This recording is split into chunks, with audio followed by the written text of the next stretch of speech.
How's it going, folks? So I wanted to talk a little bit about these fenders that I just put on this KRX 1000. Just put these babies on. So I'm new to the side-by-side world. I've always been a four-wheeler and dirt bike guy growing up. It's the first side-by-side I've ever owned. May do some videos on why I purchased this instead of a Razor. Razors are cool, I like those, but there was a lot of specific reasons why I went with the KRX 1000. But right now, today, I want to get into these fenders that I put on, talk about them a little bit.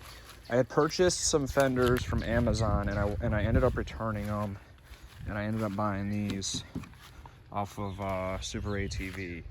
And I was going to talk through a little bit about that so people don't make kind of the same mistake that I made. I mean, obviously, fenders are preference, but I definitely like the look of these way better than the ones I got off Amazon, both from a functionality standpoint, appearance, and installation was cake. So I would give installation, looks, and functionality A's for these versus the Amazon ones. Wasn't feeling them at all, but you know, it's all personal preference. The Amazon ones I had gotten, they kind of like covered all this up, and they were like, it was like thin, like cube looking, bulky plastic, like it came out and turned down, and there was like little bolts that went through. You had to do some drilling. I'm like, man, I'm not feeling this. These, on the other hand, they're really easy to install. Even if your skills for installing things is kind of like, you know, you don't have a whole lot of experience doing them, these are pretty easy. I'll run through that a little bit to kind of give you some points for install. So getting into the specifics on why I like these fenders is, you can kind of see right out of the gate, you got these Allen machine screws that go down into these fancy little washers. I mean, they look cool, but there's some functionality there. You've got a nice wide washer that really grabs a hold of the fender nicely. So that's good. I like that. And then on the inside, basically, to install these, you get these like brackets. There's one here, and then there's one here. So here, there's a bracket, so you can kind of see, like, you loosen these bolts up and you slide the bracket up in, start the bolt, and then the holes are already here, so you just put the bolt through and you put a washer and a nut on the back side. I'm going to talk about the hardware too, why I like the hardware, because there's a lot of cool things about the hardware in comparison to the Amazon ones where I was like, this is not what I'm looking for. So I had to drill here, but that was very easy. But there's a bracket that hangs down here, so the easiest thing to do was just put this bolt, washer, and nut on, bolt, washer, nut with the bracket, line those up. And then this kind of, I just held it up there, took a 1/4-inch drill bit and drilled through, and the instructions tell you use 1/4-inch drill bit. So you already know the size you need to use, so it's not that big of a deal. But as far as hardware goes, you've got these bolts and those washers there. Now, here's what's on the back side.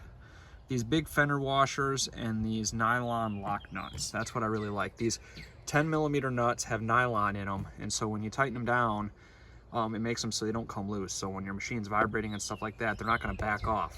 So you don't have to constantly come back and keep checking them to make sure they don't loosen up when you're riding. So it's a nice feature. So these fender washers and these nylon lock nuts are what's on the back side of these. You obviously can't see them because they're tucked up in there, but that's where they are. I did have to drill and install this bracket, but I mean, this bracket literally, I just held it up there and put a little dot inside, drilled the holes out and stuck the bolts through. So I mean, that was no big deal. So that's pretty much how you install a back fender.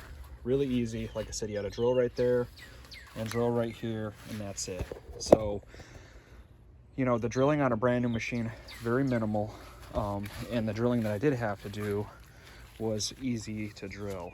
That took a whole lot of stuff apart. Now the fronts were cake too. Not a whole lot to them.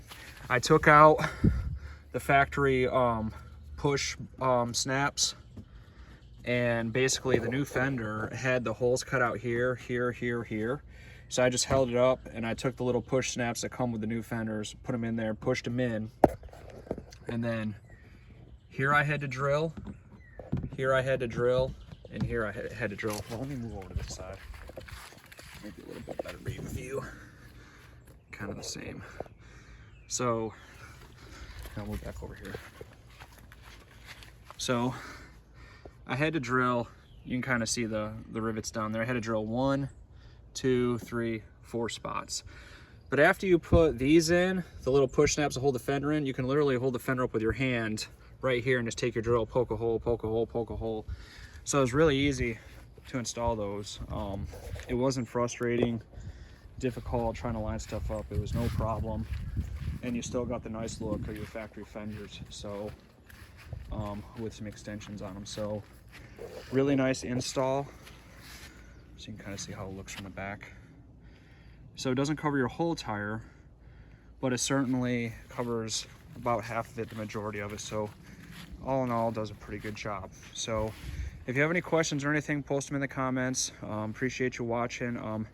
Planning on doing some more videos on the machine, so we'll just kind of see how things go and we'll post. Thanks for watching, everyone.